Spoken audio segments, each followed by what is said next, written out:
The Batteries Included podcast is brought to you with United Chargers and their Grizzly range. The next generation of Grizzly is here. Meet the Grizzly Ultimate, the most powerful AC Level 2 charger for home use. With a maximum current of 80 amps, that's 19.2 kilowatts. Your vehicle could be charged up to twice as fast as a standard Level 2 and up to 15 times faster than a Level 1. And of course, it's Wi-Fi connected, so you can take control of your home charging, view stats, set a charging schedule, take part in demand response programs, and control your charger remotely. And that joins the lineup alongside the original Grizzly Classic. The Grizzly Duo, designed to charge two vehicles at the same time. The Grizzly Mini, a portable charging station. And the Grizzly Smart, a revolutionary smart EV charger. Those chargers can adjust the current from 16 amps up to 40 amps, that's 9.6 kilowatts. Plus, the Grizzly Ranger IP67 rated, built in Canada, and with the highest quality materials. You can order yours right now. Go to unitedchargers.com, that's unitedchargers.com. Oh no, we're with you. It's like we have some technical difficulties, but we're coming up. Here we are. Caricatures today.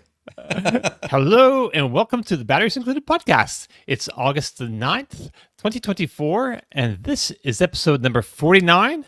On today's show, we'll be talking about the just announced Dodge Charger Daytona EV pricing, driving the Volvo EX30, Tom adding a Chevrolet Equinox EV to his garage, and of course, much, much more. Joining us today as well, we have the benevolent Mr. Tom Malogny, senior editor at Inside EVs and host of the YouTube channel State of Charge.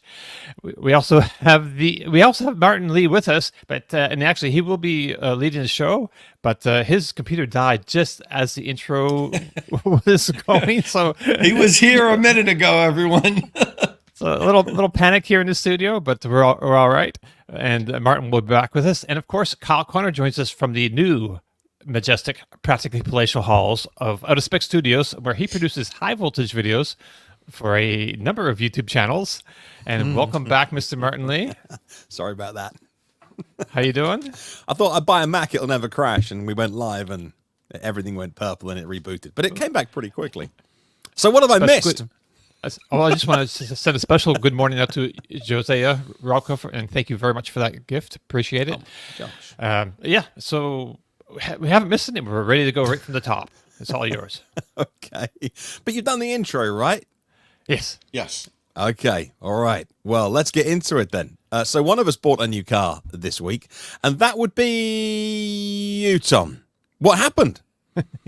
So I was feeling intense pressure by you guys to get an Equinox. Everyone, don't blame us. This is not on us, not at all. Kyle's out of spec saying our resident Equinox expert Tom Malogany, and everyone's messaging me telling me how Tom's the Equinox guy. So now they come out with an Equinox EV, which I like, and I went down to a dealership just to check it out. I really I didn't have any intention of getting one right then. But, when you go to a dealership, you should always be ready in case the right deal presents itself. I had a couple followers and apologize. I forget your names, and sometimes people don't like me saying names online. Messaged me, say, hey, Tom, there's this Chevy dealership down in Ocean Township, New Jersey, which is more than an hour from my house. But they've got these smoking deals on Equinox. They have 30 of them on the lot, and up by me the dealers have one or two. And I called just to check out what what was going on with them, and there wasn't any really good deals, and I was in no rush to get one. But I said, let me just drive down to this dealership and see what they're doing down there. And he was right. There's tons of Equinoxes on the lot. The salesperson told me I think that they sold or leased 40 of them in the last 2 or 3 weeks, and that they're nationally ranked for electric vehicles, selling electric vehicles with Chevrolet dealerships. So they take all the dealers, all the EVs that dealers don't want in the area, which happens unfortunately, and they're just send them to us. We'll blow them out, and they have good deals. I got a pretty good deal. I'll tell you right now. It was $7,000 upfront payment for a 2-year all-in 10,000 mile a year lease on a 2 RS. That's a good deal. I've heard of some better deals out there, but I didn't qualify for all of the incentives. There's a lot of incentives I didn't qualify for.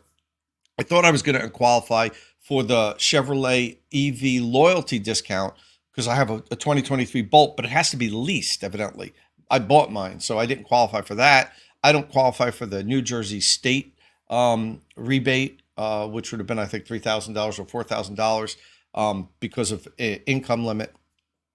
They lowered that this year. So there was other things that somebody else may be able to go in and get the same vehicle for like $4,000 with one upfront payment. So depending on what your tax situation is. So yeah, I got a black RS, 2RS, front wheel drive. I don't need all wheel drive. I got the Lightning and the Rivian if things get hairy here in the winter and I really, need to get out in the snow and stuff. And I preferred to get the front wheel drive anyway because I want to do some range testing and stuff. And every vehicle you own doesn't have to be all wheel drive. And I think it's about $3,500 less for the front wheel drive. So it just made sense for me to get this one. The only thing I wanted to make sure it has Blue Cruise, and this does have Blue Cruise, which I drove. I used pretty much the whole way home. And I haven't used the Blue Cruise in a while. I haven't really driven a General Motors vehicle that had it. I forgot how good it is. It works really well. The automatic lane change is pretty funky. And the only thing I would say about that is it does it too often. I was like hopping around lanes. Like I wouldn't drive that way, but it was taking every advantage to like move around vehicles, to get around vehicles. And even sometimes, I don't know why it did this. Maybe it always would prefer to be in the center lane. If I was in the fast lane and I had it set to like 75 miles an hour and there were no cars, there were two cars way in the distance, it still scooted over into the center lane. And then I had to get back to the fast lane because the car in the center lane was going slower than the fast lane. So it's kind of like a little overactive. But unfortunately, I can't really offer too much driving remarks on it yet because I drove this thing home on Monday and put it in the garage, and I drove it Tuesday morning a little bit, and that's it. It's been sitting here for 3 days because we've had some really bad storms here. Trees are down, driving rain. It's been really bad, and I don't want to put this thing out. Like it'd be my luck the first week it'll get a big branch through the windshield. So I'll be able to start driving it tomorrow. So unfortunately, I drove back from the dealership and then another maybe 10 miles. And it's been sitting here in the garage, nice and clean and shiny, ready for me to start doing some videos on it. So no charge tests yet, but it seems to be a pretty common comment on your socials and on the comments already today on this live stream. Charging seems to be the thing that people want you to get under the skin of. Yeah, well, the early reports have come back that, it really doesn't charge well, particularly on, lower amperage charging stations. It's from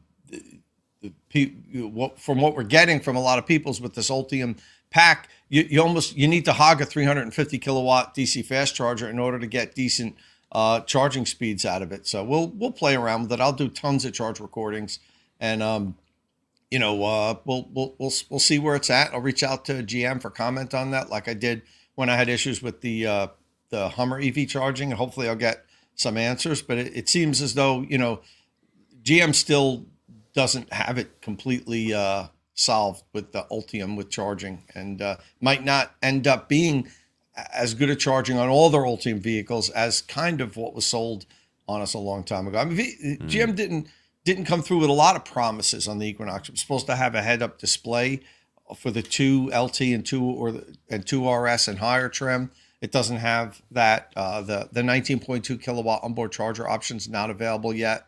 I wouldn't have gotten it on this with an 85 kilowatt hour battery pack. I wouldn't have spent money on that. I don't need that. I like it on the Lightning. It's got a much bigger battery. I wish we had it on the Rivian. But for under 100 kilowatt hour battery pack, you really don't need that 80 amp onboard charger, in my opinion. So they're still GM's still scuffling, I think, to deliver what they promised.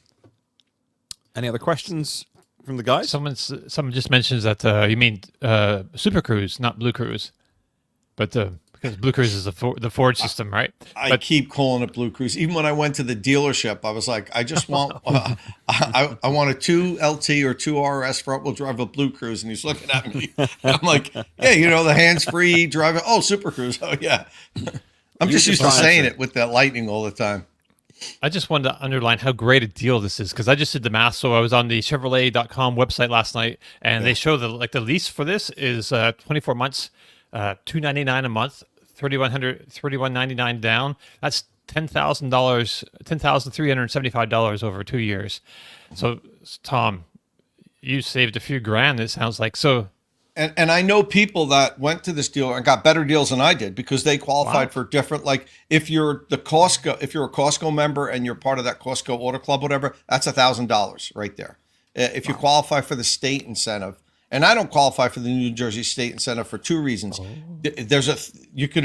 When New Jersey started this program, you could only use it 3 times in the 10 years the program is on. And I used it 3 times like in the first 3 years. So, and then this year they just lowered the income limits. So, but if your adjusted gross income is under 150,000 a year and you haven't used it 3 times, that's another massive discount right on top. So you can get these for smoking deals. I mean, not as good as what Kyle's getting for Leafs out there. And it's funny, when I posted that I got a smoking deal on this, somebody posted, yeah, but is it as good as the deals in Colorado on the Leaf? And I'm like, well, no, that's like stupid. Like I don't even count that. Like they're giving you the car, they're paying you to take a car from them. You know what I mean? And it's like, well, I wouldn't get one of them unless I can get it for that kind of deal. And I'm like, okay, that's like, yeah. What else do you want the dealer to do? Buy you dinner when you leave with the car? So, but I'm happy with it. I think that's a good deal for me. I'm super happy with it. I plan to make a lot of content with this because I think it's one of those vehicles that are going to have wide appeal. People that are interested in electric vehicles, particularly when Chevy comes out with the lower trim, where it's a little bit even more affordable. I think this is going to be the type of vehicle that there's going to be a lot of people that are new to EVs that are interested in, and they're going to have a lot of questions. So I'm going to do a lot of basic electric vehicle stuff with this car, hopefully to help people that maybe are on the cusp feel more comfortable with getting into an EV. Yeah. People want to know if you're thinking about throwing in a pizza oven or perhaps a camp kitchen. Not on this vehicle. Yeah. Those modifications I would do to the Rivian or the Lightning. This is going to be, like I just finished saying, I'm going to really try to produce content on this, like just showing people that there's affordable electric transportation. And if you have any questions, I'm going to try to help ease those concerns that you can transition from ICE into an EV. And this is the type of vehicle that will help you do it. So, but talking about modifications, I'm not going to mention what it is yet, but in September, I have a major modification for the Lightning coming up. Oh, that's something that nobody else has done before. So is this something that you're doing, or that Ford has instigated, or what? No, Ford's not involved. Oh. Is it? Are you making it a convertible? Can What's I guess? Are you going to turn it into a convertible? No, not. Okay. I'm not gonna take a chainsaw to the structure. It's an additional feature that's going to be available that people will be able to buy in about 6 months from a third-party company, but I'm going to be beta testing it. So I'm going to be the first install that the company does, and it's pretty cool. So I'm looking forward to it. Hey, is your F-150 or your Lightning get together in a place where we can talk about it yet, or is that for a future show? So yeah, I'm. At some point in September, I'm going to host a annual. I did it last year. You guys remember? I probably we put some of the video up on here. The Northeast F-150 Lightning Club has it's a great club. Well, there's national chapters, but the Northeast Lightning Club, I'm going to be inviting to come to my house and have a barbecue like I did last year. That it's not going to be something that is public. That there's like a public invite because I would get swamped with people, but Once it's over, I'll certainly share pictures and everything, so you guys could see what we did here. But Ford's getting involved this year. They were involved last year. They're going to be involved again, and we're going to try to step up the party and make it even bigger and better than it was last year. I think last year we had 18 Lightnings come. And I'm aiming for 30 this year. So this whole block will be like gridlocked with Lightnings everywhere. So that'll make a cool picture. I might have everybody parking on my front lawn and everything, just so like and get a drone picture of just like my property taken over by lightning. So it should be fun. At least the neighbors can't complain. Well, they can. It's your parents, but I mean, they hopefully they. Well, now wouldn't, I have that property over there for extra parking, so Exactly. we should be able to accommodate all the park. I'll have to get the Rivian and the Equinox off my property. I'll go bury those over on my parents' property somewhere, so nobody sees them. Yeah, you mentioned the bad weather that's been going up the east coast of the US, and just after we went off air last week, it looked a little more serious for you, Dom. You're in Tallahassee, but by the looks of it, you were pretty lucky, and it kind of skirted around where you were. The flooding did hit parts of the US very hard and some states north of you, but you did okay, Dom. You all right? Oh yeah, we did fine up here. Just had a couple inches. I was expecting a couple feet of rain actually, but the storm stayed to our east, and the east side gets all the rain. So along the Gulf Coast of Florida, on the up the peninsula, it was like some heavy flooding. They got slammed pretty hard. But up here, it was like, man, it was a nice, pleasant surprise. I feel bad for everybody else that got flooded out, but man, it's kind of nice not to have to worry about, trees falling on your house or all that kind of stuff. Good. No, we're glad to hear it, and hope if anyone was affected, then hopefully you are doing okay. But this was a big week. Tom bought himself a new car, so Kyle said, "Hold my Cybertruck power share," and got himself a new house just to go one better. Kyle, looks like you are coming at us via Starlink in your new place. How did the move go, and how are you? Yeah, move is good. Charging, that's all I care about, is going to be finished up today, the installation.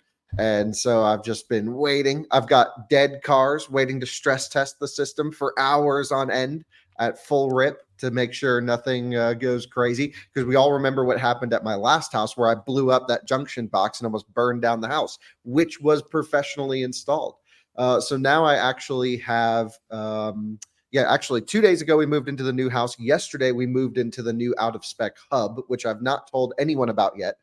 So this will be the first real mention of it. But that is really cool, and I can't wait to share. But we got to get the house sorted before we even do all that. So it's been a big just lifestyle week change for us to have the house literally 0.3 of a mile from the new hub where all the cars will be kept, in a really cool new filming studio. It's going to be amazing. I can't wait to share that. But yeah, it's echoey in here. There's nothing installed. It's pretty crazy. So from the charging standpoint, that's what really matters. We're a car show.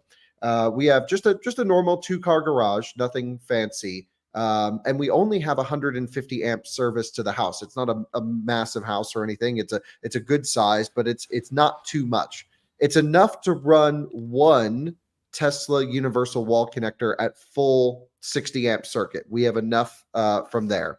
And so my Tesla Cybertruck came with a power share whole system, which is a gateway to do bidirectional charging and a universal wall connector, which I think it's interesting that the wall connector that Tesla provides for the Cybertruck power share is the one with the J1772 adapter in it. It is the universal one, which I'm like, okay, why?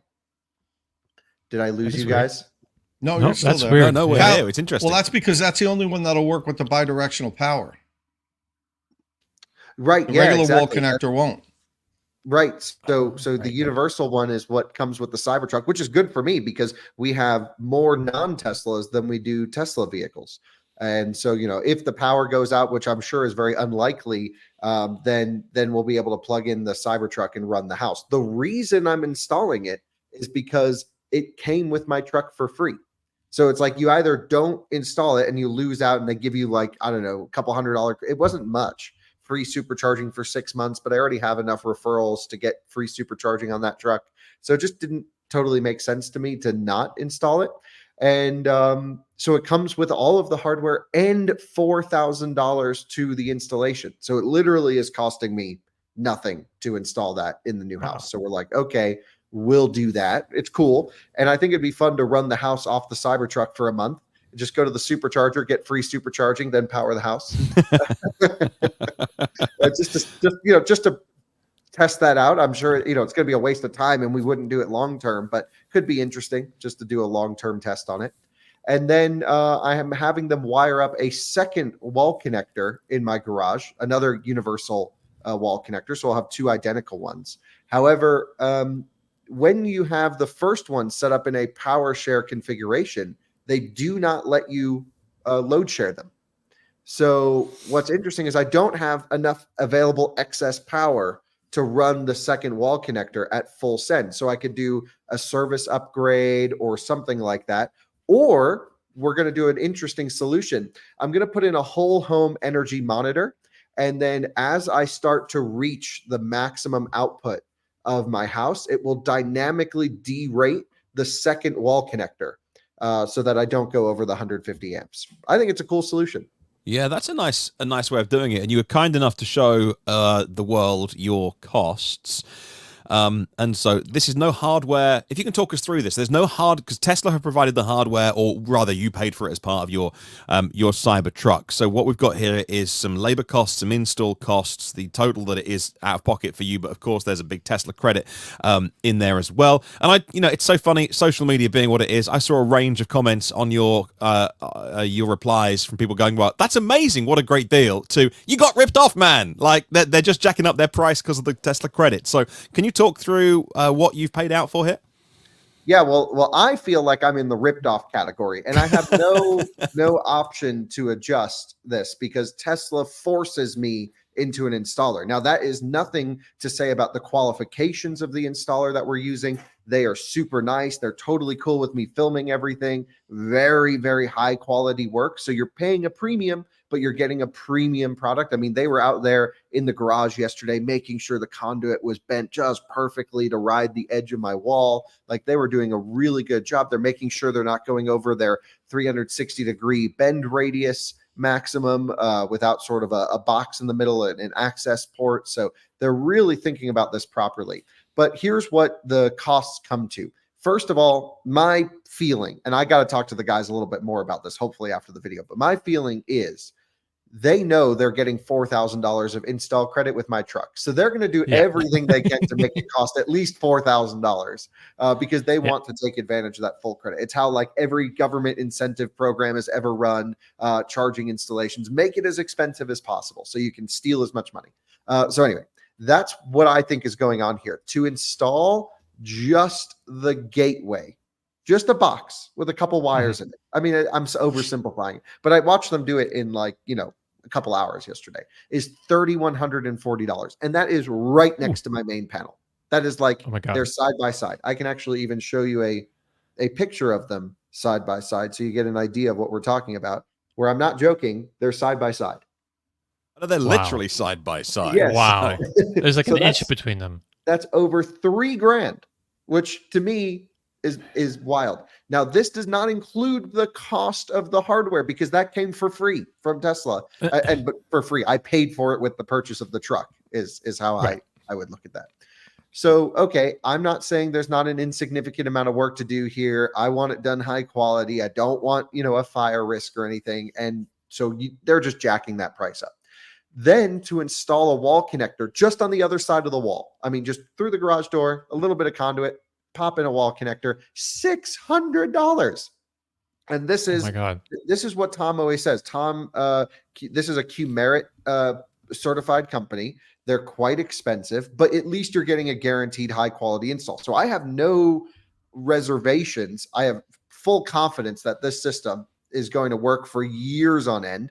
And we probably will use this system way harder than most people will, because we are going to be running big battery trucks, pulling in at 0%, needing it at 100% the next day, running constantly, pushing hard. And so I want to make sure it's high quality. But to me, that, like, if you buy one of those cheap Leafs or even an Equinox, we're talking, over $500 to install just a regular EVSE. Because then you got to spend another $500 on the EVSE. You're $1,000 in for charging. I remember the old days when people would just be like, oh, you want a NEMA 1450 outlet? They didn't even know why you wanted it. They were like, an EV, what's that? They're like, it's $150. We'll throw it next to the panel. And I'm like, I miss those days, but we're gone. People realize EV owners are spending $50, $100, $120,000 on their cars, and they're just dialing up the prices. That's my impression. On top of all of that, I'm having them. So that's what's basically covered from the Tesla $4,000 bit, plus or minus. On top of that, I'm having them wire up a second EVSE, the other universal wall connector, which will be on the other side of the garage, so I can charge 2 cars simultaneously. That's $1,250. So it's another over $600 just to run a connector from one side of the garage to the other side of the garage. Seems crazy to me, but I know there's a cost associated, but not that much. And they're using really, I think 6-gauge wire on everything is my understanding. And today's the wiring day, so we'll get into that.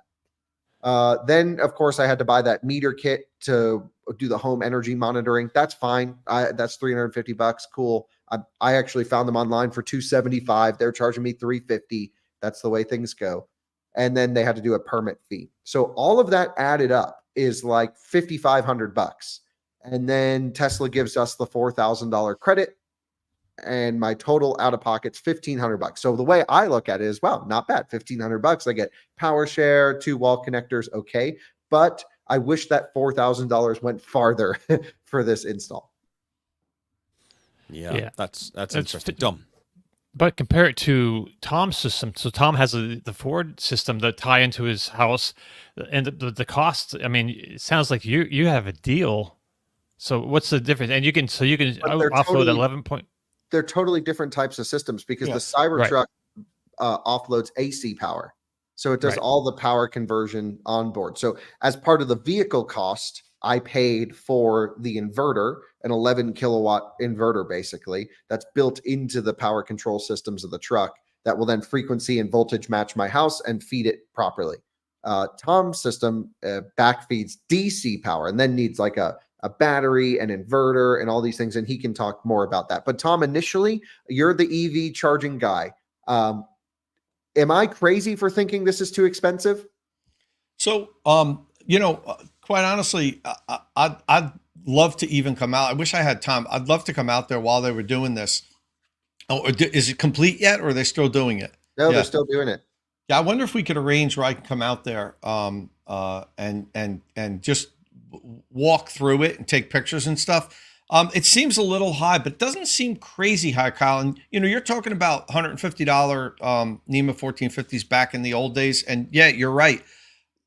Source the cost of the wire and materials today compared to just 4 or 5 years ago. It's insane how much the wire costs. I just had to do some additional work in the garage here. I needed to put a 3-way disconnect because I'm going to start reviewing 80 amp hardwire chargers.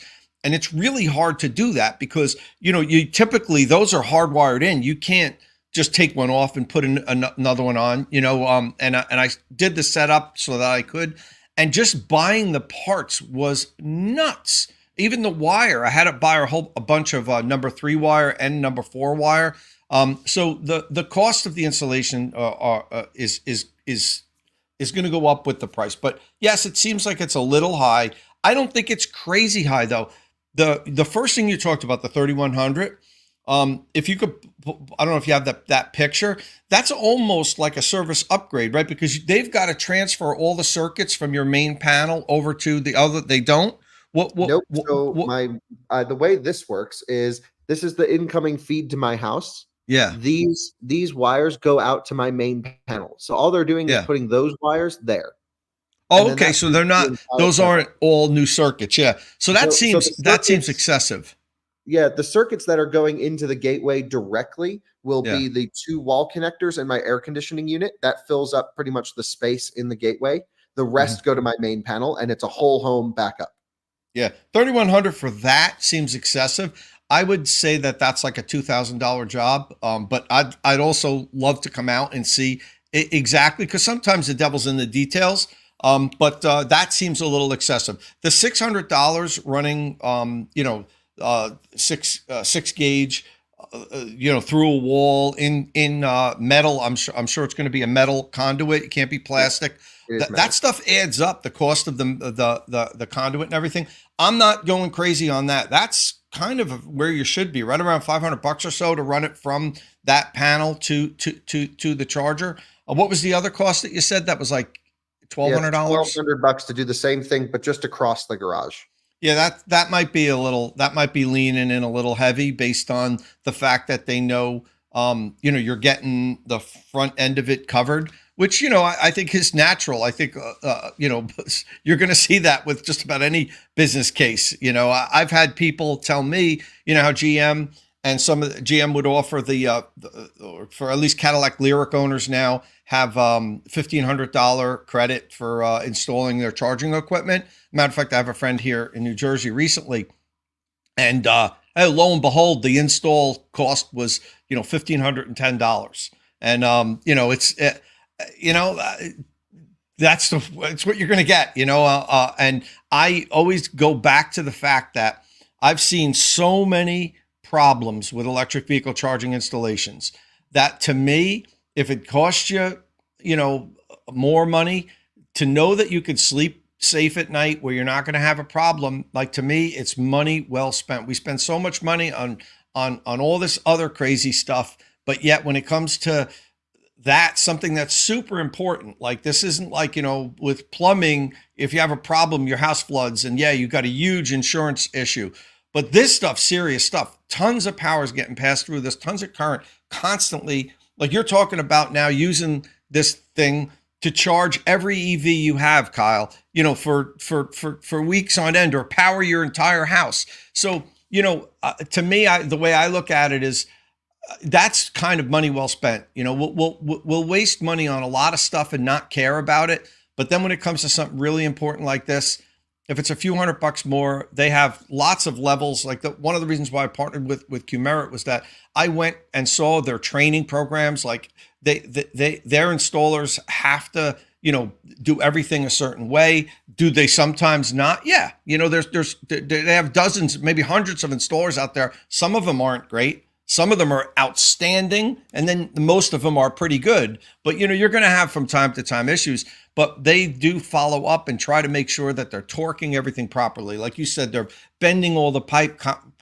properly. They're using the right wire. You know how many times I get pictures? I just saw a picture on one of the Facebook groups recently of somebody who had an EMA 1450 outlet installed recently, and they ran like 45 feet of aluminum wire. And it's only been, I think, like 6 months, and his plug started like melting a little bit. When he opened it up, the whole inside of his wall was all black and charred. It's like, jeez. Okay, yeah,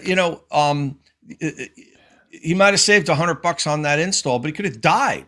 So that's how I try to rationalize sometimes things costing a little bit more when you're dealing with electricity like this.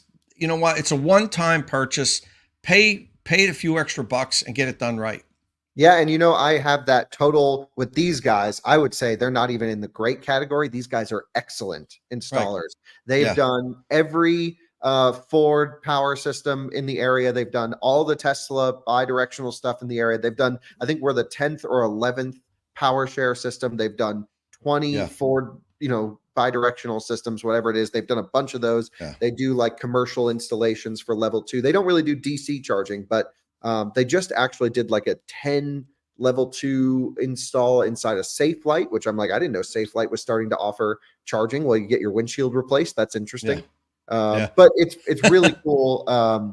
And so you're right, Tom. Like from my side, okay, $1,500, I get all of this. That's awesome. Like I'm not complaining about that portion. It's just I feel like they knew I had that $4,000 credit, and we're like, let's just do 20% more on everything.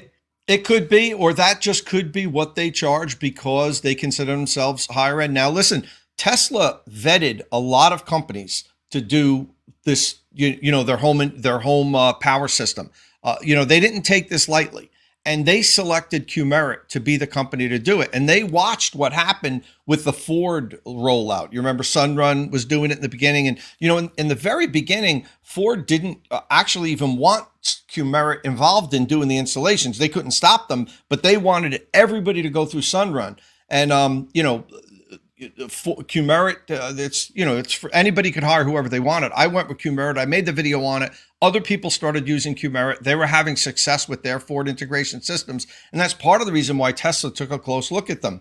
And I was actually at the annual Qmerit Summit. I do like an annual guest appearance when they have this big summit where all their contractors get together somewhere and they talk about the future technologies and best practices and everything. And that's where they announced that Tesla had just selected them to do all of their PowerShare installations. And it was based on, an exhaustive research of which companies could do this. And they said, these guys, they're expensive, but they do it right. And we want it done right. So, hopefully everything works out well with your system, but I got to get out there and check it out. Yeah, I mean, you really should. You're more than welcome to. I'm filming as much as I can, and any clips that I have, you're more than welcome to take.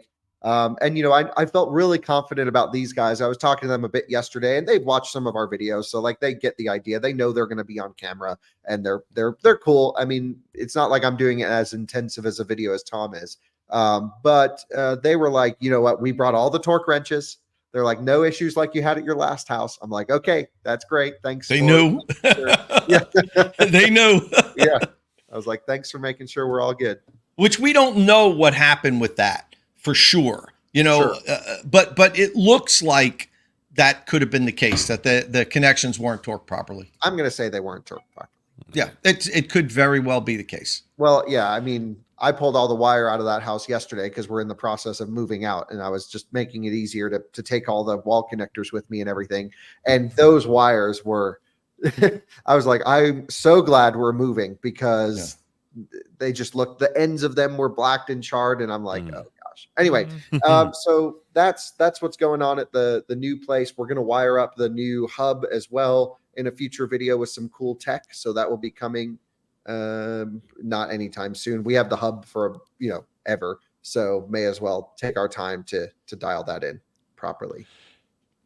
Krita asks, do you think PowerShare will ever work with other EVs? Other Teslas, but so right now other EVs are moving in the route of doing DC out, which I think is the wrong direction, because it makes the cost of install, the level bar of install way too high, putting an expensive inverter in your house and these types of things. So Tesla and Lucid are the two companies that I know of that are doing AC backfeeding. Tom, do you know of any others that are doing AC backfeeding? Not specifically, no. And but just this point of this is that the manufacturers want to move that cost out of their vehicle. The car manufacturers, they don't want, because they're so competing at the competing vehicles. And if you put something like in that's going to raise the price of the vehicle $1,200, $1,500 or whatever, now they look not competitive. I don't think Tesla cares what the other companies' vehicles cost. Like they don't benchmark cost like the other companies obsess over it. I mean, I can tell you for a fact, they have teams of people that look at their competing vehicles and try to figure out, well, how can we get to be $10 less than this competing vehicle? They're not going to throw a $1,500 inverter into the car that 5% of the people that buy the vehicle are going to use. But Tesla just doesn't care. They just do things differently. Right. So the theory on beyond the cost thing is, first of all, there's a lot of AC chargers in theory could have a dual function in the future where they output AC as an inverter. And so it's the potential for the cost to come down with sort of a supplier level AC bidirectional systems will come. Right now, most systems are just designed in-house by these companies. There's no real supply base for an AC bidirectional charger that will run AC both ways. EGMP vehicle to load, and there's a bunch of other EVs that have outlets, Ford F-150, Silverado, etc. They use an onboard inverter. Rivian does currently as well. Rivian will do AC out, R2 onwards. I think the theory is if it truly does increased vehicle cost, let's say there is no innovation in the space of AC bidirectional, which I really highly doubt will not be the case, then I'm in the camp where you actually take the cost out of the vehicle and put it on the consumer that wants the bidirectional. Because the amount of people that will get the benefit of bidirectionality is so low compared to the number of people that are going to buy the car, that just make it quite more expensive for these few people who want that function. That's where we're at today. In the future, though, if it really doesn't increase vehicle cost much, then bake it into the vehicle. I like AC back to the house. I don't want to put in all this inverter and all this other crap in the house anyway. It makes it so much easier. And so I really like the way Tesla is doing it with this power share. And for instance, to follow up really quickly, my home integration kit was $38.95. So it's like $3,900 because it includes the battery and the inverter. And then I had to have the charger, which came free with the vehicle, but it's $1,300 if you wanted to buy it. But you know, that's you can put that to the side. Really, the integration kit is what matters. $3,900. And Kyle, what was Tesla's cost besides the charger? I don't think they say, because right now every Cybertruck owner gets it for free. Yeah, okay.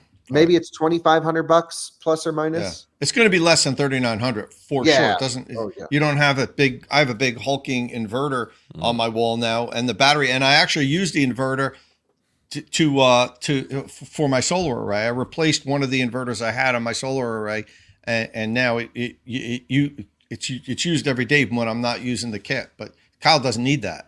Right. So if you have a home battery, that's where DC starts to make sense, except it kind of doesn't, because your battery and your vehicle will never be at the same voltage. So then you need to buck boost that voltage up and down to match. And so you need a DC to DC somewhere in there. And like GM has batteries, right? Their system comes with battery storage, the inverter, everything else the Ford system does. But in order to charge the batteries from the truck, you have to go DC out of the truck through the inverter and then AC to DC back into the battery. So you just have losses through this whole system.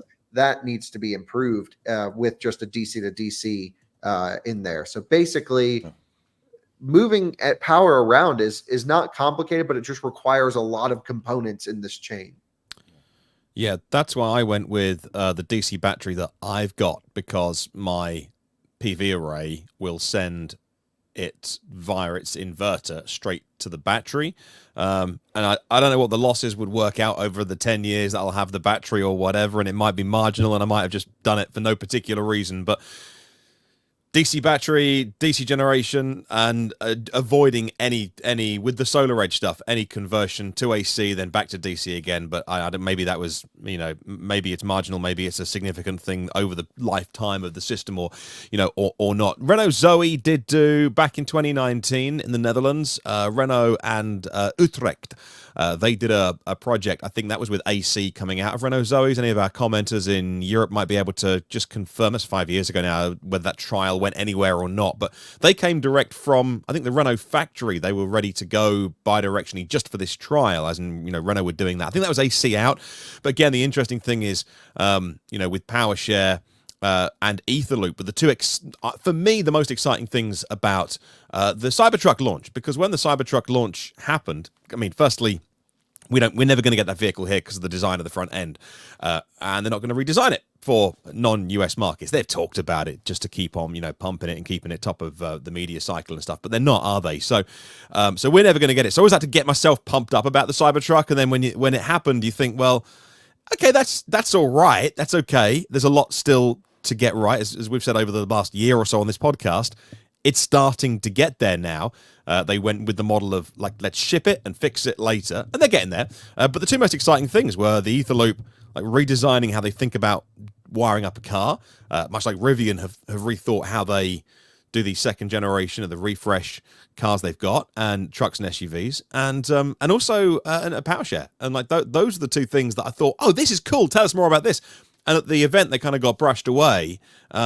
And I thought that that was an opportunity missed, because I'm not hearing a huge amount about PowerShare, but I spend less and less time on social media now, so maybe I'm just not seeing people raving about their systems. Obviously, like top of mind for me is what the four of us guys are doing before a Friday, so I see Kyle's posts and that. So I don't see a huge amount of talk about PowerShare with the Cybertruck, whether people are getting theirs installed or not. But I think what is really exciting, there's an Electrek report this week.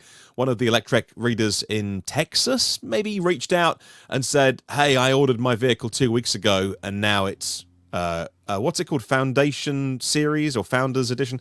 And it's ready to go. So it seems they're kind of at the end of that million wait list of people. Well, they are officially. It no longer requires a reservation to order a Foundation Cybertruck. So you go get one now. So that's and the great news is everyone who was pumped about it but needed the cheaper price, hopefully that starts to open up now, and we start to get those. I don't know when that happens, but those cheaper models. So that's really exciting for people that might want access to this technology, this innovative vehicle, but didn't want to get the Founders version. So that's pretty exciting. Any more on these two, on either the Ford system or the Tesla system before we move on? No, I think we've covered it. I'm going to have a video, installing all this sometime probably this weekend if it gets finished up today. Good stuff. Now, when you say all this, you're talking about this system's being installed not at your house, right? That's being installed at work. The Nope, this is Cybertruck installed at my house. Oh, I thought you were installing it in your new facility. Oh, that's Nope. all getting done at the house. Okay, great. Yep. I misunderstood. Yeah, Awesome. I still don't know if the Cybertruck will fit in the garage. I think it will. It's going to be really tight. I'm just going to basically start pushing into the wall of the house if it doesn't close. And I'll just have a big Cybertruck cut out to my left. Amazing. That would be so cool. Like that, Yeah, that's that cool. hotel room that you had with the car inside it, just like sleep with the Cybertruck. That'd be very cool. Yeah, Alyssa would love that. Yeah. Well, she got the new house, and so you get the Cybertruck in the bedroom. Do you want to talk more about the hub this week, or is that a job for another week, or what? No, that we probably won't Yes. even do much on that for a while. Okay. Well, that's exciting. We've been talking about that for a long time as well. So earlier on today, our friend Brandon posted about a Model Y that was charging at 274 kilowatts at a newly opened, he calls them version 3.5s, which I quite like. I've seen more and more people doing that. Version 4, because they're not version 4s, because the dispenser is a version 4, but everything that sits behind it is not upgraded yet. So I've seen them V3 pluses, and I like how Brandon calls them version 3.5s. I think that's quite a nice distinction, perhaps, just to remind people these aren't V4s in the purest sense. So yeah, a Model Y charging at 274 kilowatts, which is very cool. But I guess that follows on from some of the media stories, Dom, that you picked up on, and then you sent me the link from Tesla Tino. Plugged this Cybertruck in Los Gatos, California, at he says V4, let's call it version 3.5. It's Brandon's way of doing it. And it was 323. So this was, oh gosh, how long ago was this? 4 days ago? Yes. And then Wes Merrill. Wes, is that right? Yeah. I forgot your name wrong. I think it's Wes. Replied, and he is, I think, lead engineer. Someone, look, it's going to be in the comments. Let me find it. I want to get that respectfully right. The lead engineer on Cybertruck said, "This is not a mistake. You are not imagining this. We are indeed playing with faster speeds." So Dom, you're just scrolling through that there, which is interesting in that this won't benefit all Teslas. It'll benefit some Model S's, Model X's, newer Model Ys, as we saw from Brandon's post. But Tom, or Kyle, this is exciting in terms of faster charging for Tesla, where perhaps they were getting left behind a little bit by the likes of the Chinese batteries and chargers that are posting 300, 400, 500 kilowatt charge speed. So Tom, any thoughts on what they're doing here, enabling these slightly faster charge speeds, at least for Cybertrucks? Yeah, it's interesting that it almost seems like they're like beta testing, like how this works out. Like that wouldn't be done inside Tesla's walls and then one day just open things up. But I agree, and Kyle has ranted about this more than he does more DC stuff than I do, about how Tesla seems to be, they were always like nothing charged faster than a Tesla for years. That was the benchmark of DC fast charging. It was a 10, 15 minute stop. You moved on. but much of the industry has caught up with them, matched them, and exceeded them now. And so, it's unsurprising that we're seeing this. And I suppose it's unsurprising that we're seeing it in this way because Tesla's just kind of like by the bootstraps company. Like, they people are beta testing full self driving, for them too. So why not let customers, test higher charge rates? It seems to work for them. They haven't had any major, hiccups with it so far with the way they do things. It's very unconventional. No other OEM would do something kind of like this, that they would have everything fully tested and it would take years before they'd get to the point where they'd release to a customer. Then they'd announce, now you can charge faster. It wouldn't just be like, oh, look at that Model Y over there. It's charging much faster than what we expected to. It's actually pretty funny, but hey, this is Tesla's way of doing things and it works for them. I certainly expected at some point them to start experimenting or announcing higher charge rates because, you're seeing a lot of other vehicles be able to take in more power, charge faster, and we haven't even really felt or seen here what's going on in China with some of the cars there. And Tesla has to understand they're going to be competing against these vehicles really soon. So they've got to step it up a little bit with their DC fast charge rates. So Kyle, that's sorry, Dom, carry on. No, I was just going to say, well, we lost Kyle. Maybe his picture is gone. He's back now. Sorry, this thing kept dinging. I had to go get it. Okay, so I just want to mention. So we showed the label on the side of that charger earlier. Kyle, it's like it says on the label, it says post DC output voltage up to 500 volts, 631 amps, which comes out to 315 kilowatts. But this one Raphael was getting 323 kilowatts out of that somehow. So are they overstressing? I've already done a full deep dive on this, so I can explain it all to you to say what's happening. I was also FaceTiming Raphael through this charging session, so I was pretty much there for it, learning with him. It was really fun. And Tesla can overclock on amperage. They can't do anything about voltage because that's battery pack match. So you can't, you're stuck at what the Cybertruck's at. So in terms of nomenclature, the 3.5 refers to the charging cabinet. That is the version 3.5 charger. That is slightly different than the version 3. It has a different low voltage wiring in there, but doesn't really adjust anything. The version 4 dispenser posts are true.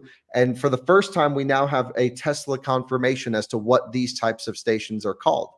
And they're called V3 Plus.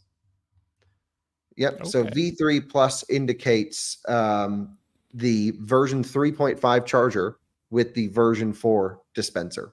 And the main limitation of this type of installation is the voltage cap on output. And what's interesting on the 500 volts maximum, I think it's actually like 486, but what's interesting about that 500 volt maximum is we've talked many times about how supercharging stations are laid out. They're 365 kilowatt cabinets that are load shared together. And by load shared, I mean, if you plug into one A, B, C, D, well, 365 kilowatts isn't enough to feed all those cars max power.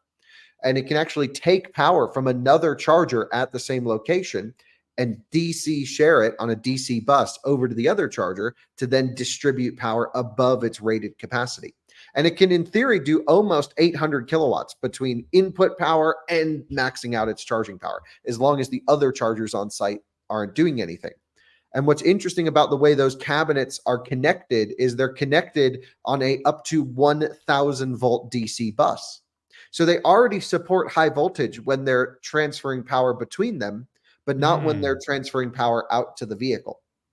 And that to me is just interesting and odd that they couldn't reconfigure the DC output bus to support high voltage quite easily. And it's proven that obviously they can't do it quite easily, or they don't want to do a big field service action to replace all these. I'm not sure the reason really. So the only way to get more power on the output is if you can't adjust your voltage is to just crank up the current. And with the version 4 dispensers and the associated wiring back to the charger being rated at significantly higher nominal amperage rating, which we already know version 3 superchargers are rated for 350 amps, but Tesla pushes 700 on the existing tiny little cables. We know they can go way above the nameplate rating. So with the version 4 dispenser, they're rated at 600 and something amps, 630, something like that. And so now you can push those suckers to over 900, which they did during Tesla Tino's charging session. Because when the Cybertruck is in split pack and at low state of charge, you're in the low 300 volt range. You're not 350. You're maybe or 380. You're maybe 330, 340, something around there.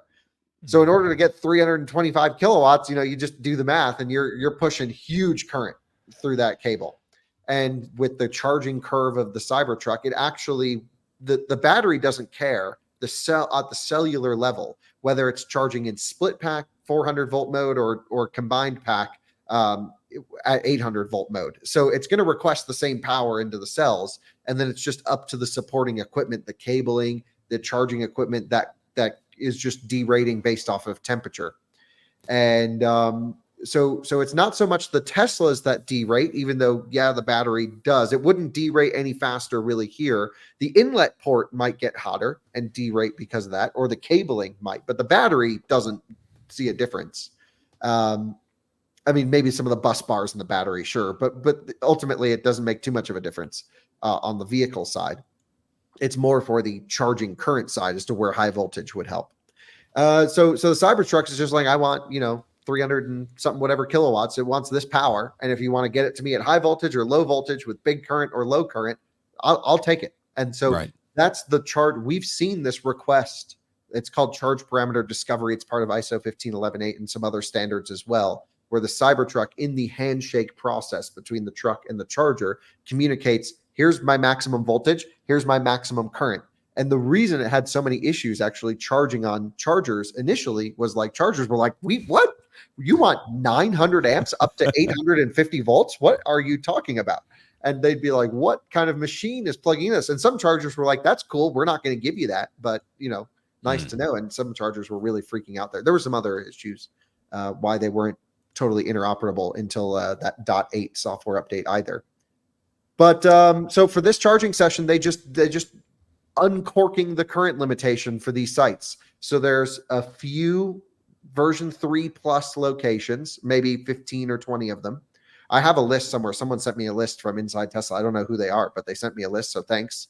I haven't opened it yet. I got to check it out. But apparently we have a list of all known locations. And as soon as my Cybertruck is back from service, first thing I'm going to do is try PowerShare and then go to the local V3 Plus site here in Colorado. It's just a couple hours away and see how it does. In theory, if temperatures stay fine, it should match the same charging curve I get on an 800 volt charger. So is V3 Plus, that's a Tesla term, right? Yes. So V3 Plus, that refers to version or V3.5 cabinets and V4 pedestals or dispensers, whatever you want to call them. Yeah, so it's version 4 dispenser with version 3.5 cabinet. Interesting. And so so this Cybertruck took 900 amps or so for around a minute or so. What do you think? Could be longer. We don't know because he plugged in pretty high. I think if he plugged in at 0, it would hold this power level to about 20%. And what do you think they're measuring on safety there? Is it temperature, multiple temperatures in the chain somewhere to know when to derate? Or because a lot of people get very confused. They'll post pictures on social media of like, but the nameplate says this is the rating. It can't possibly go quicker. And they might be a bit confused when you say, yeah, but Tesla is going over what they seem to be safety rated for. That's not seemingly a problem. Yeah, so there's a difference between nominal rating and peak power. So even it's not just Tesla. Many other charging cable manufacturers will rate a 300 amp cable, as an example, air-cooled cable, with a 500 amp boost. And that boost profile could either be an arbitrary time limit, which is really not the way to do it, or temperature-based. So in the wintertime, it might just be a 500 amp cable. May never get hot, could be fine. And then, if it's really hot out there, when you start hitting temperature limitations, then it can derate.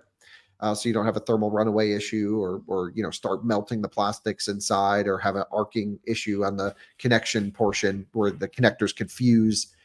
Things can go really wrong with this much current, of course. But Tesla has, of course, very, I would say, sensitive temperature they rely heavily on sensitive temperature sensors that will derate when things get hot. And that happens both on the car side. So the car is monitoring the inlet port, and the supercharger is monitoring the handle temperatures in many different places.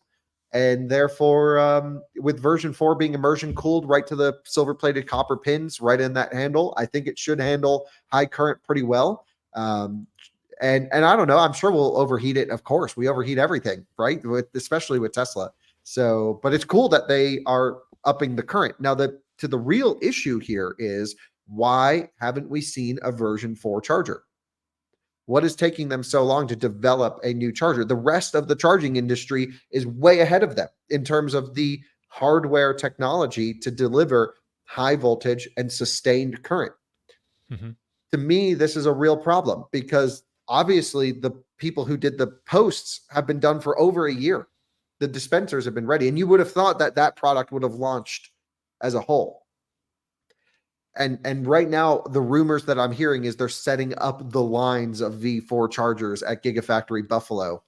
So like maybe final design is done and they're just starting to get the factory going, but it's like taking 2 years too long. They've opened up to all these other manufacturers. Forget about their own vehicle, the Cybertruck, which requires high voltage, and they had to do an engineering workaround on the truck to launch it with low voltage charging equipment out there, which is fine. I like the way Cybertruck splits pack. Macan does it too, all the PPE cars. And I really think Lucid should consider something like that as well, instead of using the Wonder Box. But where's V4 charging? What do you guys think? Right. I think they need to hurry up. Well, so what's V4 going to offer as far as like kilowatt output? It's like 1,000 volts, 800 amps, or 1,000 amps? We don't know the nameplate rating of the charger yet. It could be... Okay. It could be anywhere from 920 volts, 950, 1,000, maybe even higher. If they plan to take the semi-truck, 1,200 volts, which is not uncommon for big vehicles. Now, the semi-charger should be a different equipment, I think, but right. They may want it to interoperate. I don't know. Because what's the Alpatronic? Everyone's kind of moving to 480. I think, like in China, like we should look at China, because they kind of lead in this area, right? So they're looking at 480. I think they have some 720s out there, 720 kilowatt charger. Not in wide distribution because there's not very many vehicles that can handle that. But that's just where things are going, right? Yeah. So the Huawei 600 kilowatt chargers, GAC Ions, I think is 600 kilowatts, and they maintain a pretty high charge speed up until maybe 15-20% if you plug in at a lower voltage. So I think China, I think it's more than just a party trick. The vehicles are the real deal. They're on the road. They are doing it day in, day out, not just for a demonstration purpose. And so look, there's multiple things happening in China. NIO just hit 50 million battery swaps this week, and so they're arguing, hey, the way forward is to not be worrying about who and how batteries are fast charged. Just come and swap your battery. So there's multiple things happening in China, but the DC fast charging stuff is light years ahead from what the rest of us get to play with. Yeah, you're right, Dom. Right. So just one last topic on this, which is, if you go to one of these V3 Plus stations, try and arrive low with every type of configuration car you can, and see, if you notice one charging a little bit faster, make a note of that. Let's start figuring out, what cars can actually do what. It was promised that Model S Plaid could do 300 kilowatt charging, Tom, when it launched, something like that. That's what we heard. I don't know. Was it actually promised? Like, did Tesla come out and say that? Or was it like that's what we had heard it was going to take? I don't remember. I thought Elon, so at some point, I think there was a tweet or something that led me to believe, I don't remember what it was, that the Model S and X can be uncorked to do more power. And this might be the station. So if I find that this copper station does charge the Cybertruck pretty quickly, I'm going to take the Model S over there and try that out. Could be kind of interesting. My Cybertruck is getting its front motor replaced today. So, today. I dropped it off 2 days ago, and they kept saying their shop was busy, which is the first time I've ever had this service center delay me. They've always been instant, like same day service. So I'm thinking Tesla engineering might be slowing down the process, and they're just saying they're busy. I don't know, because two of my other friends dropped their cars off for service the same day. They already have their cars back. So let's see. I have a new message from them, which is, our shop is running behind as we've been working through some challenges and large backlog. We will need your Tesla for more time. I apologize for this inconvenience, and we'll update you tomorrow. Oh, there we go. Well, look, you're moving house and your life's upside down, so it's not the end of the world for them to have one of your vehicles. But that's the one vehicle we need to move, actually, because my Rivian's in North Carolina and the Cybertruck's in for service. So we have no truck. Well, you had the Kia EV9 on a 6-month loan. Let's talk about that if we've got time a little bit, because that's got to go. I can't believe that's got to go back soon. Now, Dom and I did the today, you say? Oh. Today it goes back. Oh no! Oh man, moving week as well. You could do with that. I love you so much. So Dom and I did a midweek show. If you haven't checked it out, by the way, obviously this show gets more viewers, more listeners. But we do a midweek one called Battery Bargains, where we go through 3 emails from our listeners who want to change their car, go into an EV for the first time, get a new EV, second car, third car, etc. And we try and run through all the various options and things like that. And somebody was asking for a 3-row EV, and I was talking about the Peugeot E5008, which I wish you guys had vehicles like this, but it's a proper 3-row Peugeot over here at decent family prices, and it's a proper 3-row as well. And Dom came up with a used Kia EV9 and a used price down at 45 grand. There we go. Nice thumbnail and distinctive. We like that. And like, wow, used prices 45 already. Like that is, because I think the person's budget was 40. So man, please do the stretch and get into that EV9. It's base trim, obviously, but that is amazing. Now, Kyle, you had the EV9 light, long range, big battery, 99.8 kilowatt hour gross, but it goes back today. A sad day. 6 months flown by already. How's it been? Yeah, the EV9 is truly the affordable 3-row SUV. And I say that because they're leasing them here at our local dealer. I just wanted to ask. You can get a nice spec one, all-wheel drive, big battery, with some options, not like the base trim, but the one up, for like $299 a month with $3 grand out of pocket, including taxes and fees, which is like crazy. So that's literally, you could go 0 down, like 4 something a month. That's a $68,000 car. That's costing you what a Kia Rio used to lease for. So that's pretty damn good. I think. So, we've learned that you really shouldn't buy new electric cars unless you're willing to ride that depreciation curve. Leasing them, which I've never been a fan of leasing, actually kind of makes sense here because you're just protecting yourself from the market downturn. And in a lot of cases, sorry for the dogs going crazy. Just one moment. Sorry. It's okay. I do want to talk about 3-row EVs actually, Tom, because this week Jim Farley on the Q2 earnings call, it wasn't this week, it was certainly recently, said Americans need to fall out of love with big cars, and you guys need to start driving smaller cars. And yet, look what we talk about. We start talking about, we all get really excited, Kia EV9, Peugeot E5008, and Rivian R1S, and we get very excited about bigger and bigger vehicles. And there's the head of Ford saying, look, can we just all drive some smaller cars, please? Like, it's not happening, is it? Like, America likes big and beautiful vehicles that you can put all of your stuff in. Kia EV9, how's it going down for you, Tom? You're on mute. Sorry, guys. I've actually never driven one yet. I'm getting one really soon, but I haven't driven one yet. I've sat in it, but not driven it. Listen, I love Jim. He's a great guy and an awesome CEO. I've interviewed him quite a few times. Super down to earth guy. I think he gets it. But I think he's getting himself in a little bit of a trouble by trying to, let's say, tell the public what they want or what they're going to get. And he's doing that with the smaller EVs. Maybe he's just softly kind of saying, look, in order for us to be competitive, we're going to have to go smaller with electric vehicles. They're going to cost too much if they're these big, relatively inefficient vehicles with giant batteries.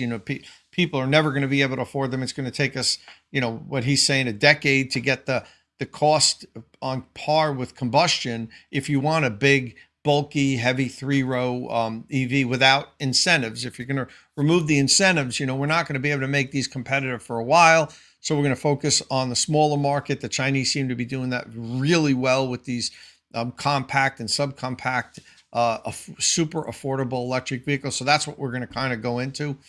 I don't know if you can sell that on the American public. We're time and time again, companies have tried to introduce smaller vehicles to us, and we've, routinely rejected them. The smart car, look how popular it is in Europe. They're everywhere. You go in cities and everything, and, Smart couldn't give them away here. So, I know that's an extreme example because it's really small, but, I don't know. I don't know how that's going to go for Ford if they're really just focusing on the smaller vehicles now with electrification and going to make mostly, the larger vehicles are going to be their combustion or plug-in hybrid.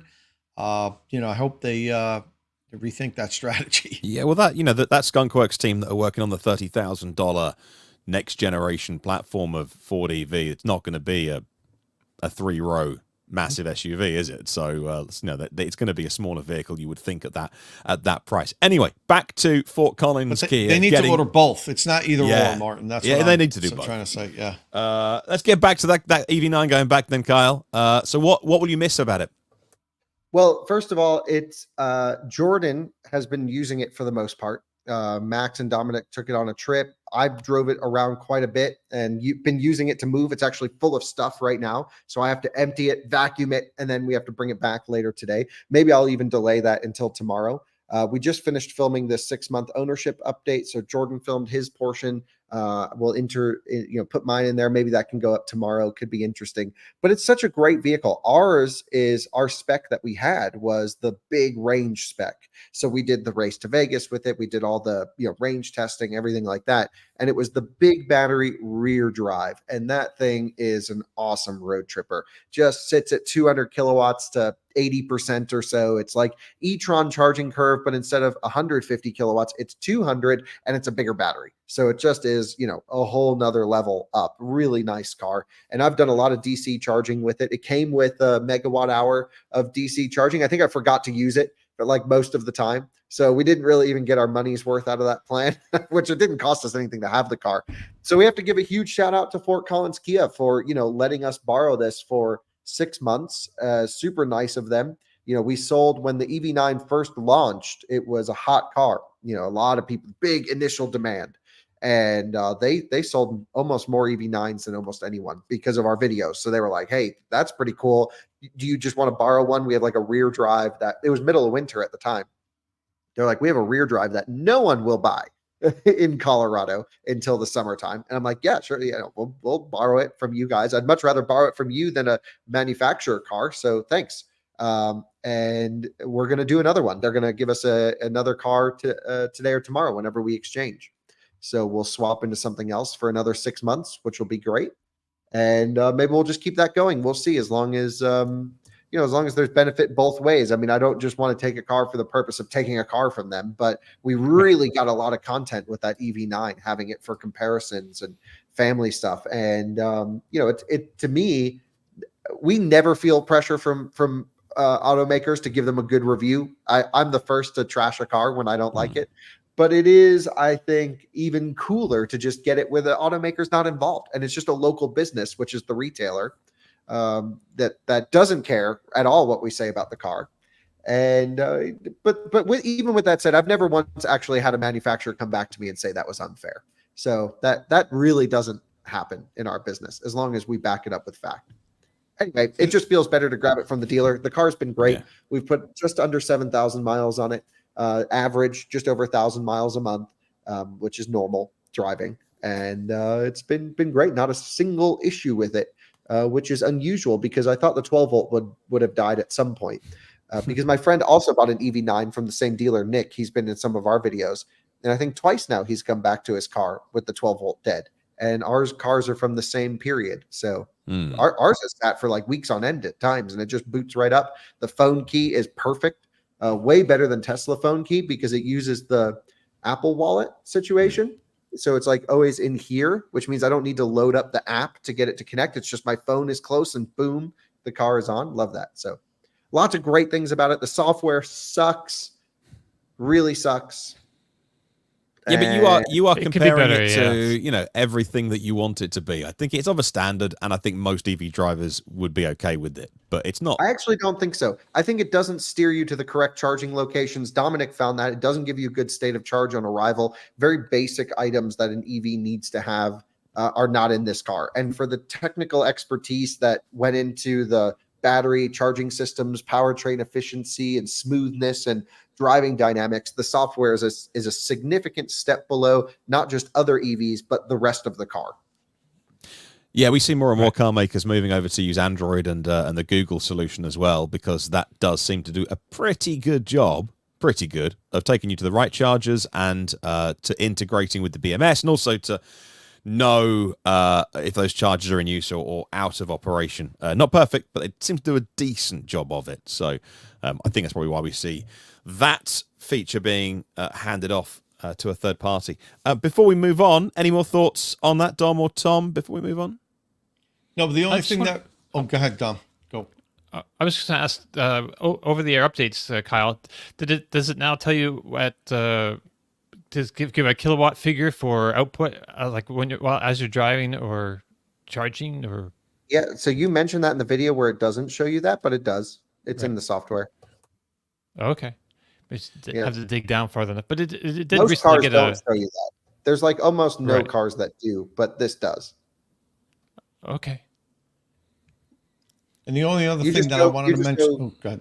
Sorry. You just there's a Nope. bit of a lag with the Starlink sometimes, I guess. Cloudy out there. I don't know. I'm still learning Starlink. But all you have to do to get the kilowatt input output, and it even shows you for each subsystem that's using it, is you just go EV energy meter or whatever it's called, but it's in there. Okay. So the only thing I was going to add was, and it has nothing to do with the conversation, but I thought of it when Kyle mentioned how the phone works with the keyless entry and Bluetooth with his phone. One thing that I've noticed with the Equinox is there's an option so that if you walk near the rear of the vehicle with your key, not phone, with the physical fob, you can set it so the rear hatch will open up by itself. So if you're carrying groceries or whatever, you can get close. But the only thing I've noticed is it's very sensitive. I'll just be walking around the car to get in the car, and I can't get by it fast enough before the hatch opens. So now I'm in the car, turn it on, and I got to press the button to have the hatch close before I drive away. So Which I'm car sure is this, Tom? the Sorry, it Equinox. cut out. Oh, the Equinox. Equinox. Okay, so Yeah, Tesla yeah. does this too now. So my Model S does this, and Yeah. I turned it off after 1 minute. I was like, "This is the stupidest thing." I liked it. I thought, particularly like going shopping or whatever, if you're carrying stuff, you just walk up and it beeps 4 times, then it opens. But it's super sensitive, and you should have to stand there an extra second before it opens, in my opinion, because just walking around the vehicle, it pops open. So, but there'll be a million things like that I'll learn.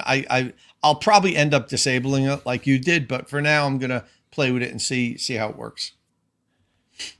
I like having At least you don't have to get a... Oh, go ahead. I like having the boot on the key. I think it's a nice way of doing it. You can walk up to the car. If you've got the button on your key, you can always open the boot that way, which I think is a nice solution, and also one which I play with because my 6-year-old thinks that you can talk to the car, because you can talk to our car, because you can talk to the Polestar with Google. Actually say, okay, Google, take me home, and it does.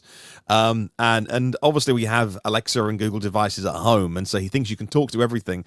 And so I've convinced him that you can tell the car to open the boot, and it's just me with my hand in my pocket. And he's 6, and he loves it. And it's the coolest thing. He was showing Nanny, and he's like, "Nanny, look at this car, open boot." And I so one day he'll find out that it's me, and all of his dreams will be crushed. Unlike Father Christmas and the Tooth Fairy, which are real. But the boot thing is fake. Like, there's some things which are real and some things are fake. The boot thing is fake. The other stuff is real. Kids. So before we move on, Dom, just a thought on that? Not me conning my son, but any other thoughts on the Kia before we go? Oh, I was just thinking it's nice that in an Equinox, at least you can just like close the the hatch from the inside with a button. You don't have to actually get out of the car and close the thing like I would have to do on my Model 3 sedan with the trunk lid and everything. So that's nice. Videos by Stofferson. Can you wave your foot on the Polestar? Yeah, it doesn't work though. Like, I mean, it does 50% of the time.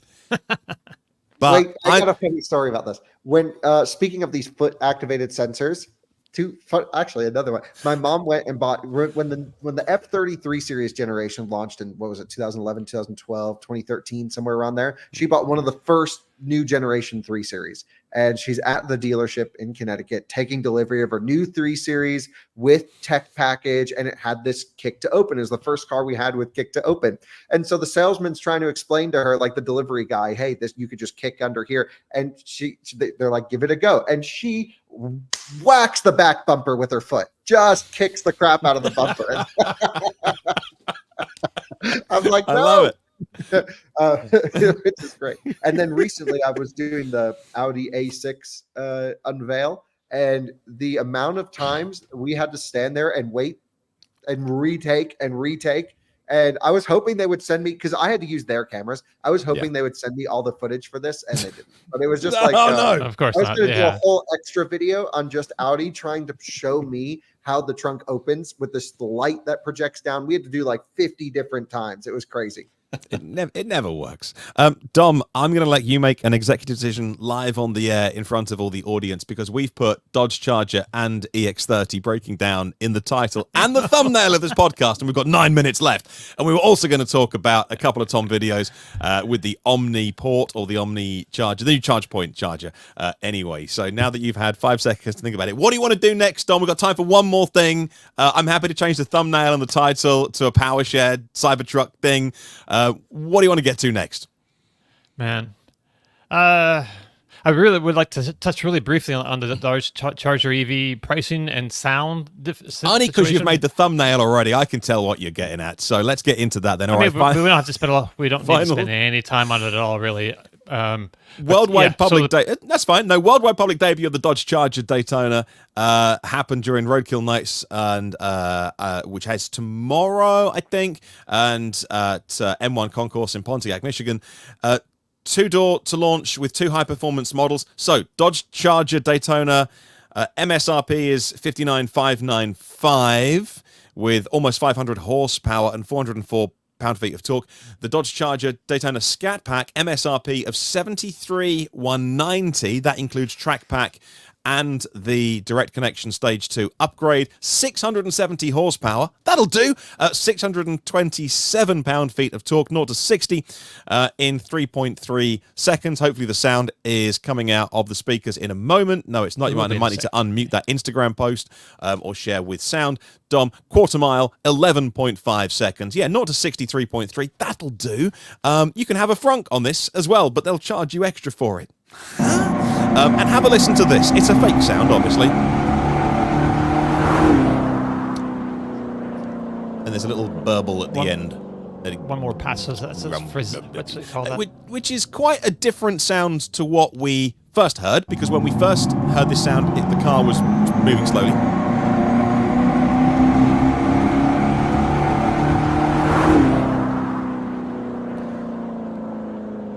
I mean, it is what it is. Right, pricing and sound will go to Dom. Tell us what you think about this. Just really quickly. So yeah, they've changed the sound. I guess they many iterations to get it to that thing. I don't know if people would drive. So the Hyundai Ioniq 5N also has fake sound, and people kind of loved it because with the paddle shifting and like the manual kind of paddle shifting, and the sound is supposed to recreate the experience decently enough to impress a lot of regular gearheads. I'm not sure if this is going to do it, but that's what it is. And the pricing, really quickly, I think it's not bad, but there's been a lot of pushback that people aren't going to pay this kind of money. But this is kind of the same pricing that people would pay for the gasoline powered Chargers and Challengers with the Scat Packs and all the red eye stuff go up well over $100,000. Some of those cars, but I'm not sure if they'll be interested in having it doesn't have the same kind of drama. So I don't know if you're not really paying in you're not paying for the speed as much as you were for the drama in the past. So I'm not sure how it's going to translate really in the real world into sales. I'm a little bit worried, but I love the way the car looks, and I really look forward to one or all of us getting a chance behind the wheel and just kind of seeing how what kind of promise if it can really live up to the hype, because they really need to sell these things, because Dodge doesn't have, they have the gas version of this coming out, in the late next year.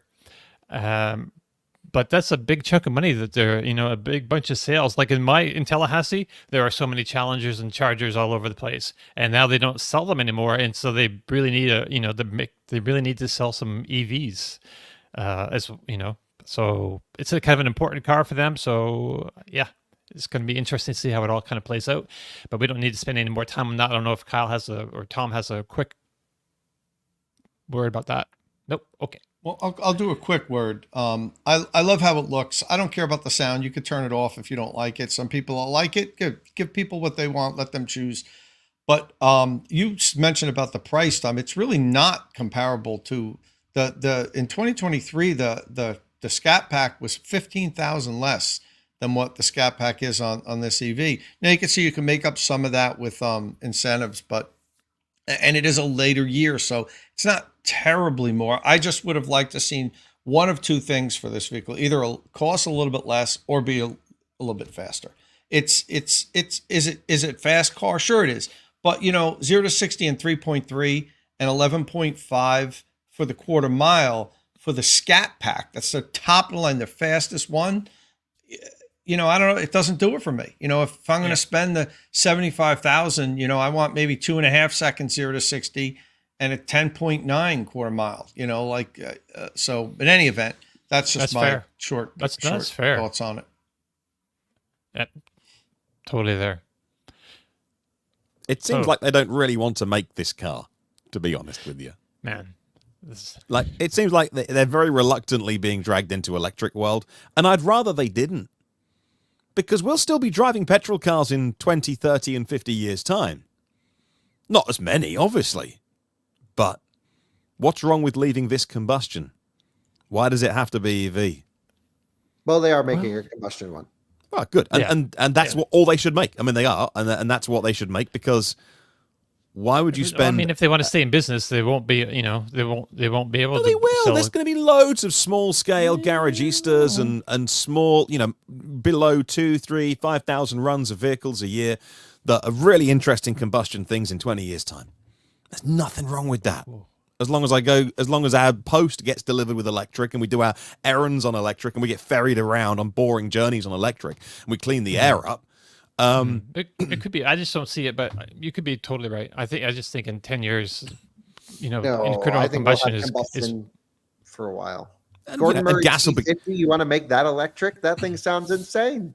Yeah, gas will be more expensive. It'll be harder to get at some point in the future, but it's fine. So, these will be weekend cars or project cars, or they'll just be interesting quirks that we won't see. But we should still have them because it's interesting engineering.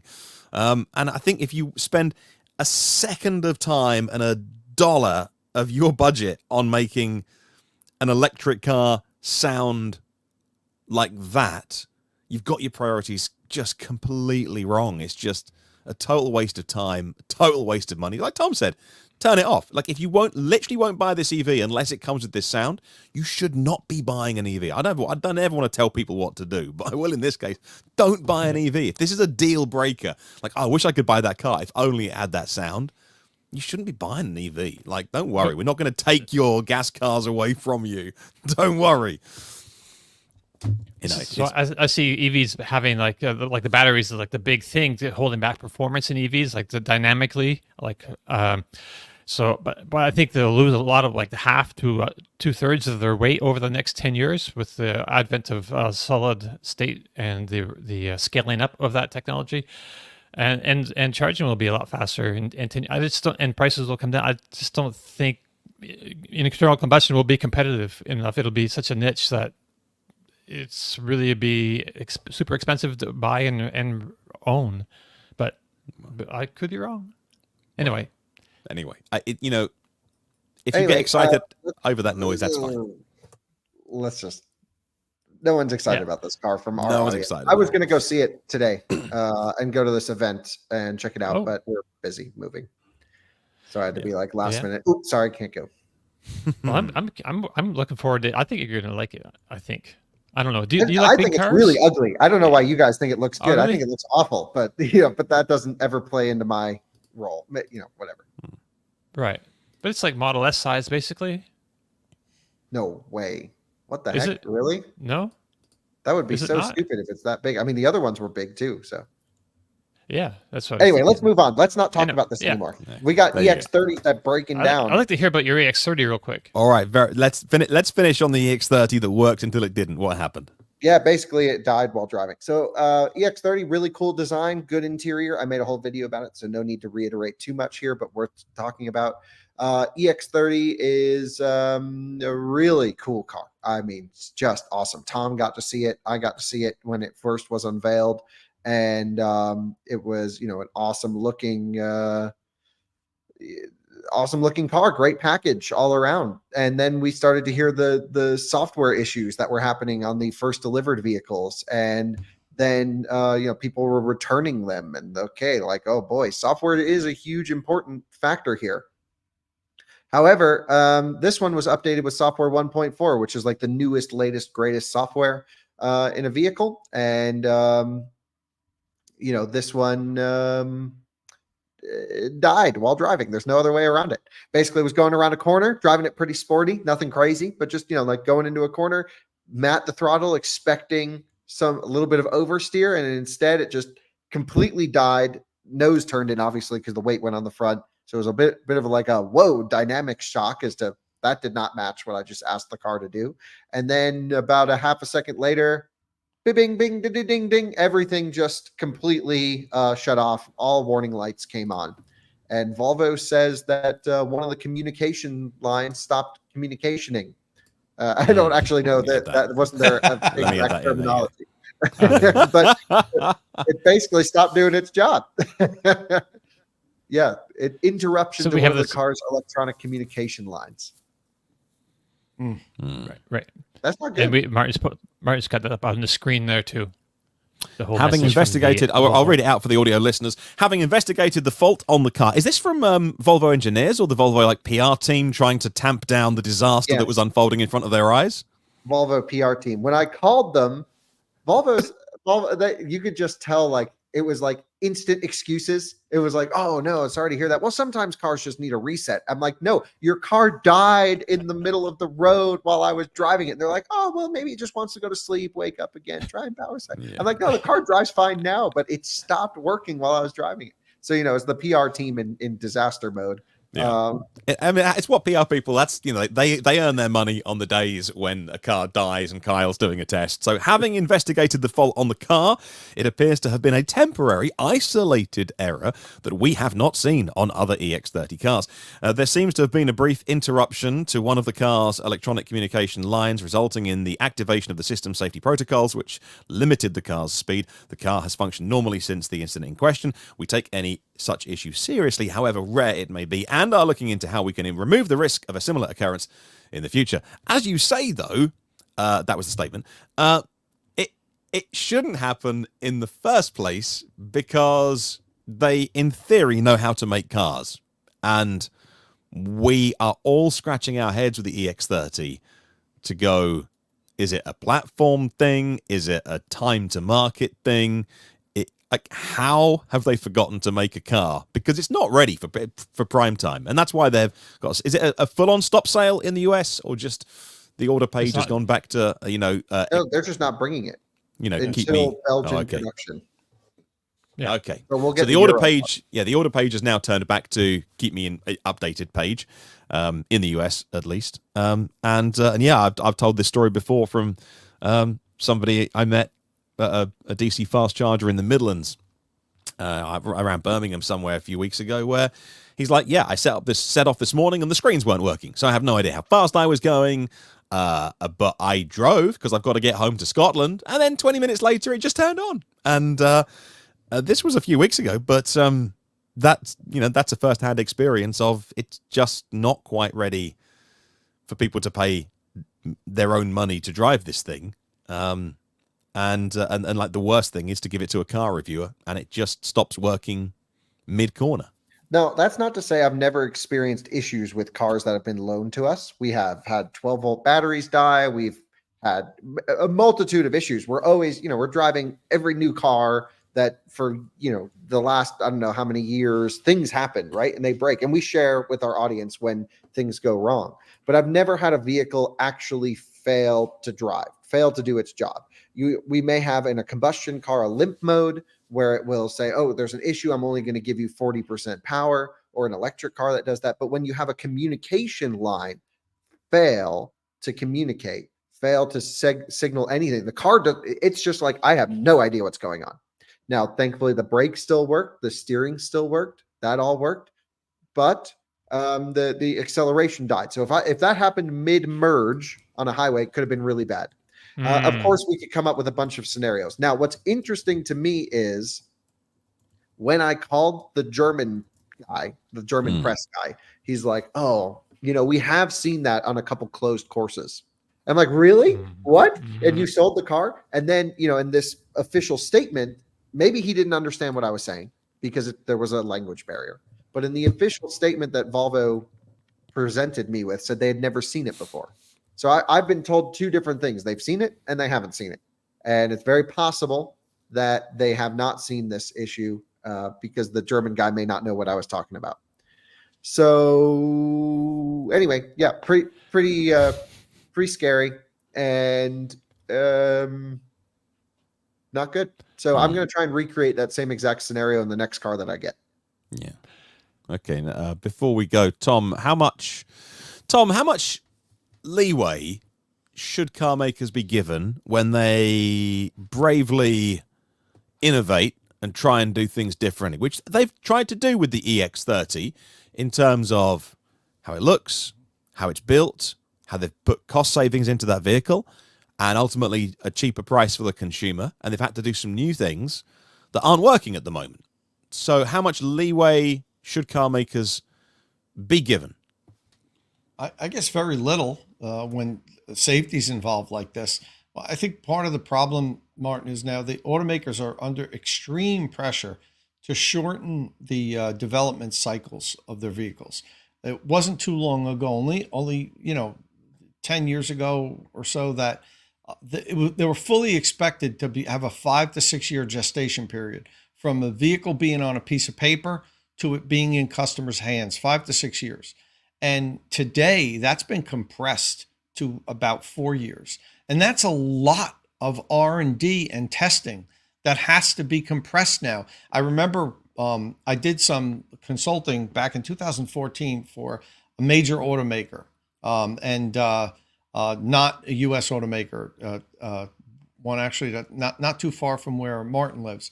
And I remember talking to their engineers and they were panicking about this. And to be honest with you, a lot of it was brought on by Tesla's emergence, and they were looking at the cars and comparing them to what they had on their platform coming out. And they basically said, the biggest challenge we're going to have in the next few years isn't necessarily designing electric vehicles. We can do that. Our engineers can do that. The batteries are heavy, yeah, but they're going to get lighter. But it's going to be how vehicles are going to become so much more software defined. And we have to transition to having vehicles being controlled more by software. At the same time, we're being forced to compress our gestation periods. And that's going to be a problem. And that's going to be a big issue for everybody. Because not only are we asked to do more things with electronics that we've never been asked to do before, but we've been asked to do them quicker, and not a little quicker, like 30% quicker. And at the time, this was like 2014, they were like, I don't know if we're ever even going to be able to do it, because I don't see a pathway from paper to pavement in 3 to 4 years with being a software defined vehicle. And I think that's what we're seeing now. Not just with Kyle's experience, we're seeing other vehicles launch and they're not ready. and they're not fully baked, and they don't have the options that they were promised. Like I told you, GM had said that the Equinox was going to have a head-up display and was going to have 19.2 kilowatt charger.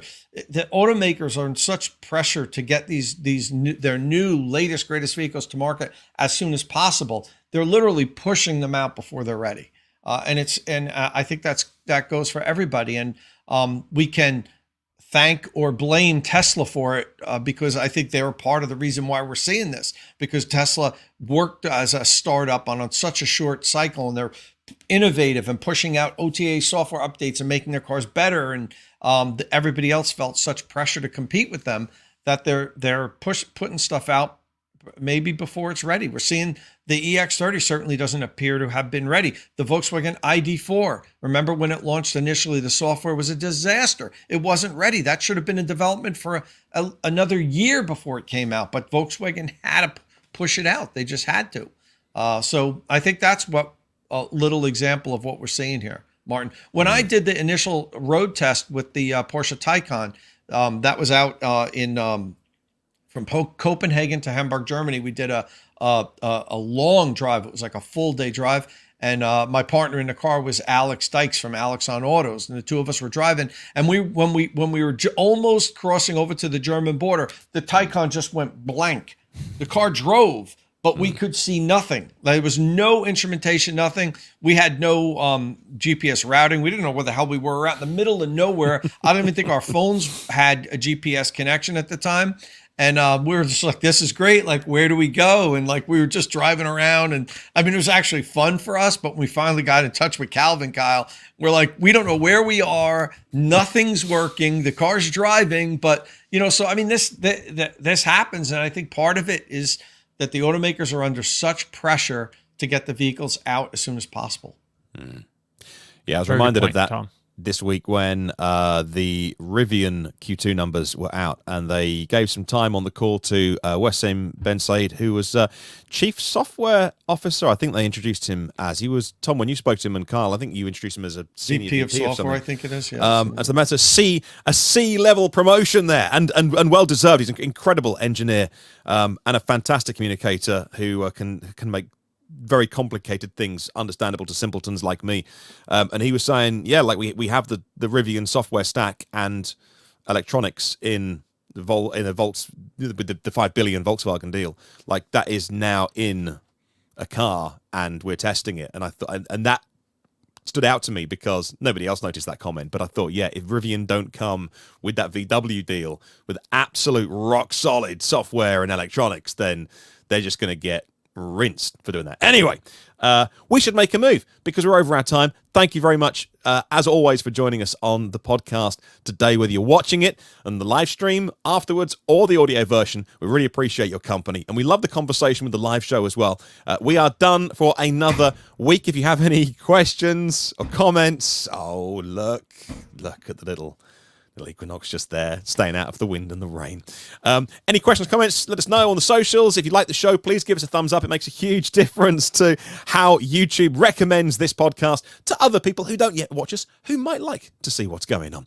Click subscribe and tap the bell icon for notifications if you are on the YouTube version of the show. Thank you very much for joining, and we'll see you again soon. Dom, say ciao. Ciao.